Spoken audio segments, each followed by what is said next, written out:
So I started with a board I picked up of maple. It's 3/4 by 7 1/4 by 2 foot. I cut it in half, as you can see, and then I doubled up the 2 halves. I came up and made this blank. Once I had the blank, I drilled some holes in it. I stained it. I did some trimming, so basically I rounded off the corners, as you can see. And then before I put the 2 pieces of wood together, I drilled the holes. I drilled the hole through for the threaded rod in the bottle. From the top piece, on the bottom piece, I drilled a bigger hole so that I can get the cable. I can do the nuts and washers underneath. And then I drilled a hole through the side into the center hole, so when I'm ready to run the cord, it'll be hidden and come out the back in a nice, neat pattern. So that was, gluing it up. Took a day or so for the glue to set. Cutting the corners off on the bandsaw, routing the profile in there, and then sanding it up, and then did 2 coats of varnish. I used a Minwax dark walnut stain on that. Did 2 coats of that, and then I used it's a Minwax spray, fast drying urethane. Did 2 coats on that. Probably should have done 3, but 2 is what I did for this one, being my first one. And as you can see, with the piece of wood I have left, I actually have enough to make 2 more. 1 more base, so 2 pieces to make 1 base. So basically I've got my base all ready, and it's going to be time to start assembling.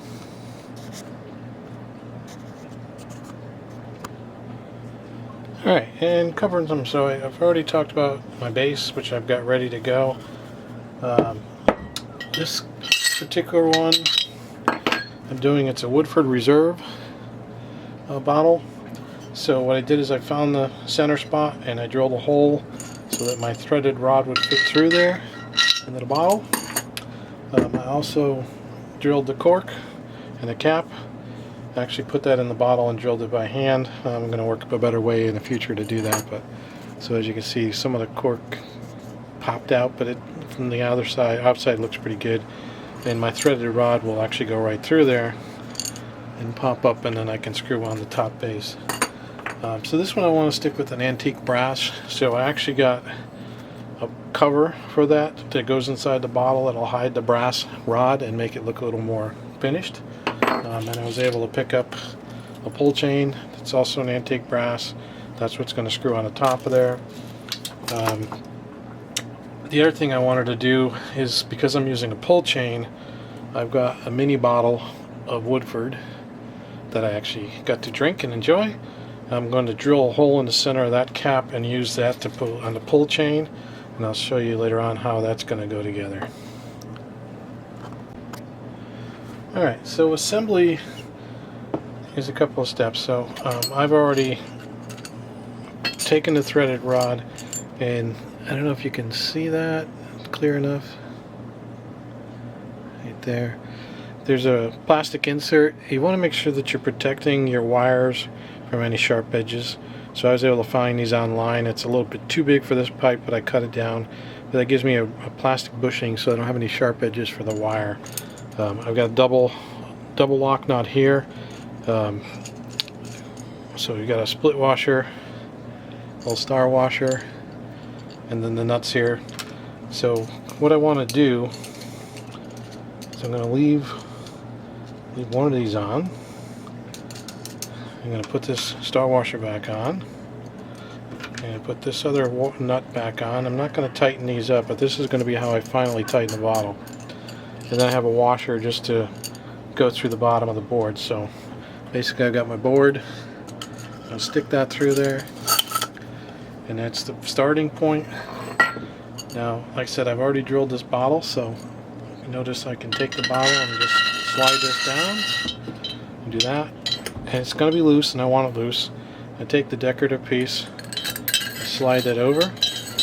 That's going to drop down, and I already pre-cut and measured that so that when I put the cork back in, it's going to be touching the cork, and that's going to give me a nice look in there.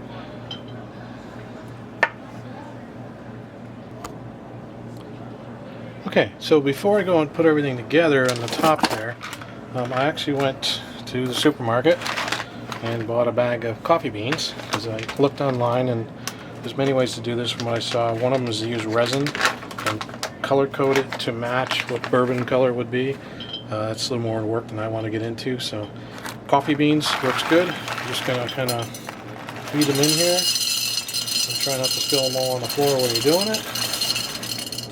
It's going to take a few minutes to do this because the rod does kind of block the hole, but there's enough room to get through there. Take your time and get in there. It takes about a bag of coffee to do this. And it smells good on top of everything else.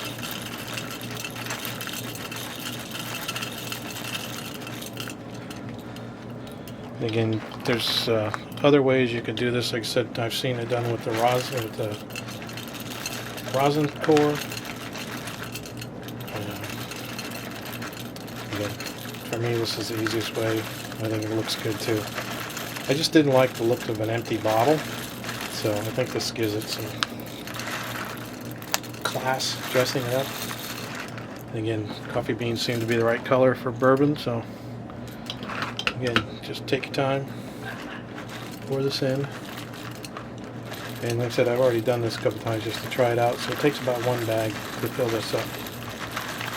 And you don't want to fill it all the way to the top, just like a bourbon bottle, they're not all the way full. You need to stop every once in a while. Take a look, I'm about 3/4 there now. And let's see, let me adjust this a little bit so you can see. Okay, now you can, I'll turn the bottle sideways. You can see how it's filling up. Very nice. And you just take your time, work this. Occasionally they get stuck, you just got to stop and wiggle it.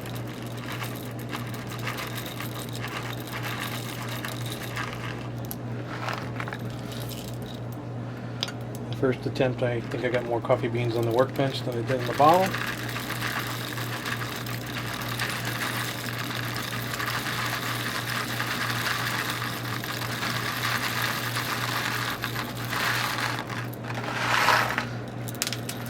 As you can just see, I just knocked them off a little bit more.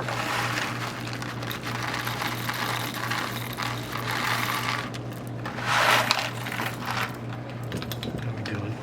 Almost there.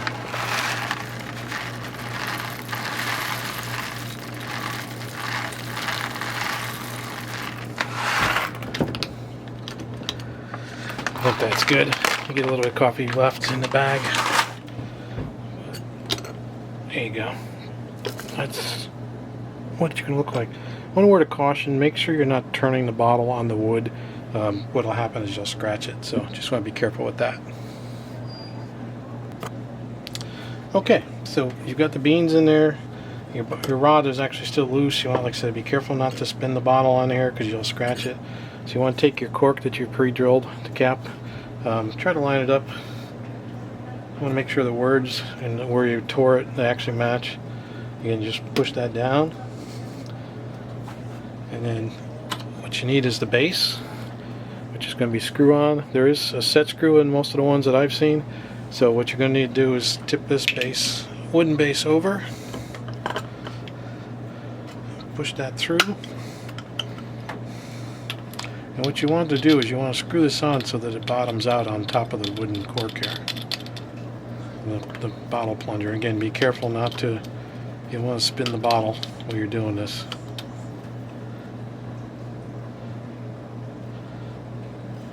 Alright, and then you get that to where you want it. I'm going to take my Phillips screwdriver. Where'd the screw go?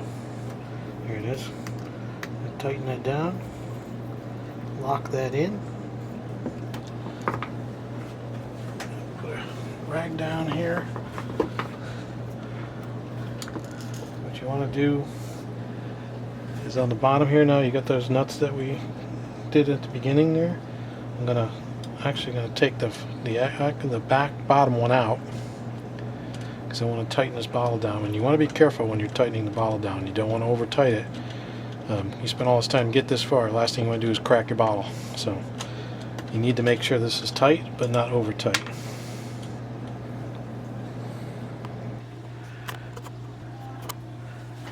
So the nut on this threaded rod piece is actually a 9/16, sorry.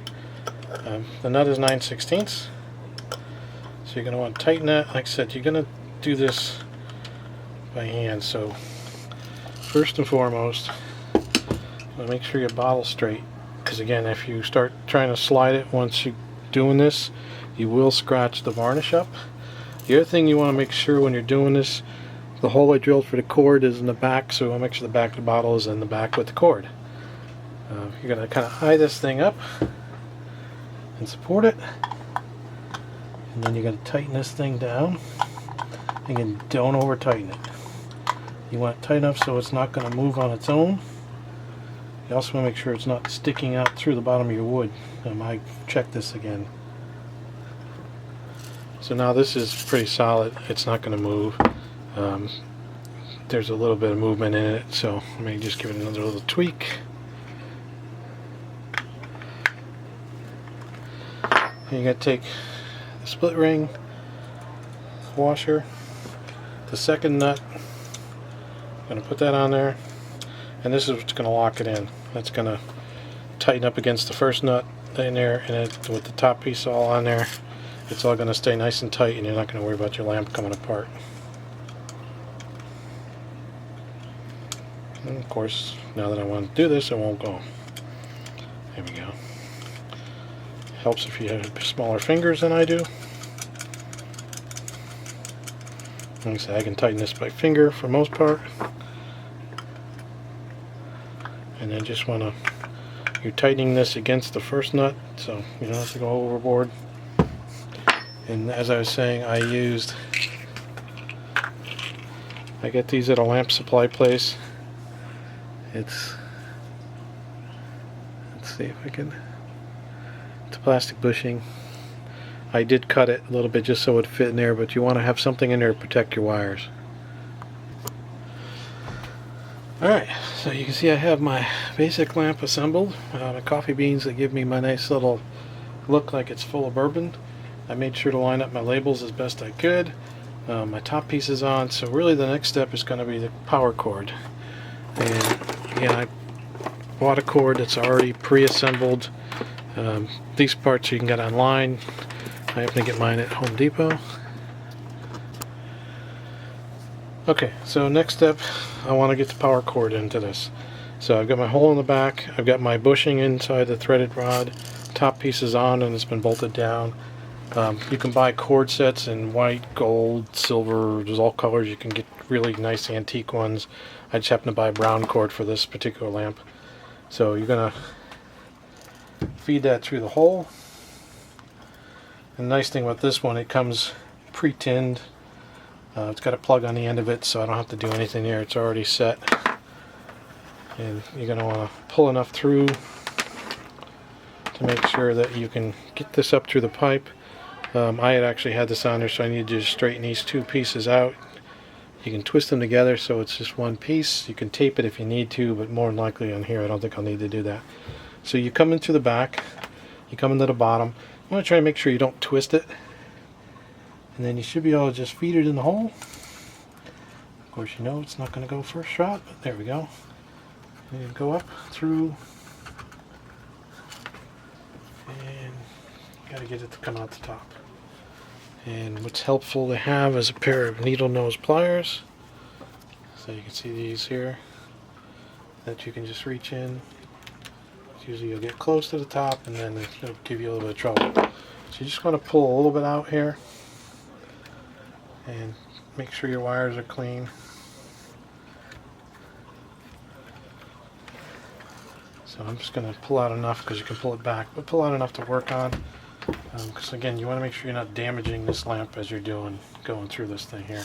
And on the bottom, as you can see how it's come out here, I can just pull the slack back through and that gets it down below, so then I can just stand this up and not have any problems, and there's plenty of room you can work on that. Alright. Okay, another little tip. Your plugs, if you can see this plug without any trouble, one blade is actually bigger than the other one. That's your neutral blade. and I don't expect everybody to understand electrical. The point though is that on this cord there's a ridge on one side, the other side is smooth, and on here you can see that, if you can't see, but there's a ridge here on this cord. I know it's hard to see, the other one is smooth. So this is my neutral, and I need to know that for one simple reason. So you get your socket, it comes apart, you need to push your base out. There's a base and there's an extra piece of cardboard in here. Don't lose the cardboard, that's what insulates it to keep it from any kind of shocks.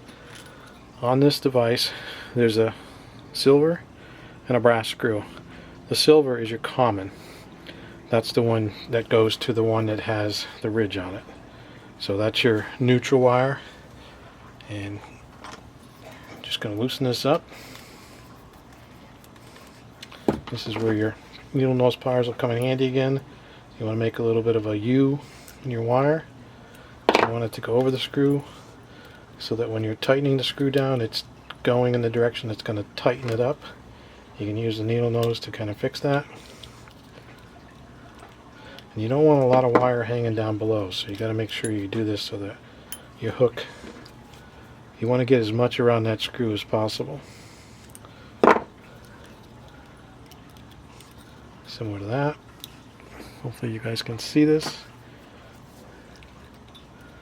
You can hold it there, tighten that down. Again, you want to tighten it, and it should be nice and tight so there's no looseness there, because loose is what causes heat or electrical.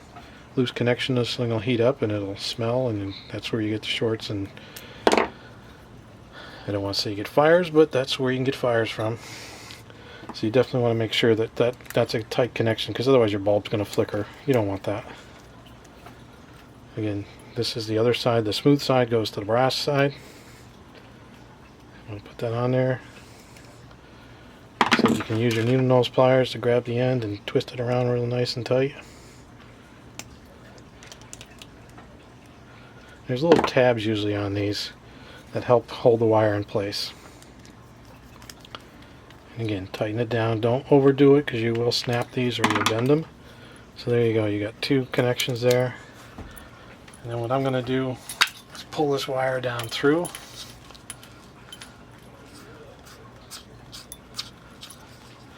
Because it should come pretty close.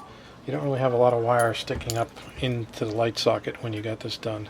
So you're pretty much going to pull it down. And then keep in mind where you want your chain. If you want it on the side, then you got to turn it to the side. So just kind of look at that, because there's a corresponding slot in here. And you're just going to slide this over, and it's going to snap in. And then you have there. And then I'm going to, again, turning it upside down, being careful not to scratch anything. Try to keep this so it's not twisted. And you want this to come through the back, so. And there you go. There's your cord. Now to test it, I picked up a vintage Edison lamp. A nice bulb, decorative. Just gonna screw that in. And then you're gonna plug yourself in somewhere with power. And ruh-roh, what happened? Alright guys, not sure quite what happened there, but I had to just double check my connections, make sure everything was good. The bulb didn't want to light, but I just took it apart, checked everything, and I'm good now. So as you can see, got a light on and off with the keychain, so making progress.